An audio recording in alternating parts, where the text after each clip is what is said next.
mga kababayan. Ano po, anyway, ngayon punta naman po tayo dito kay Senator Bato de la Rosa, yung kanyang speech mga kababayan patungkol dito sa kanyang pagtakbo sa pagkasenador. Kasi baka may nabago na mga kababayan, baka may bago na siyang plataforma mga kababayan at baka hindi na katulad nung dati. Ano po, anyway, ipagpatuloy pa natin. Para mas maganda yung maliit na lang para kita ko yung comment nyo. Wait lang ha. Yan. Play na natin. Magandang umaga sa ating lahat. Ah. Ako po si Senador Bato de la Rosa.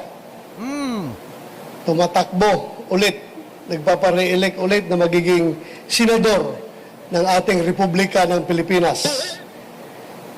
Wala na. Given the chance na ako'y muling mananalo, rest assured that I will continue my advocacy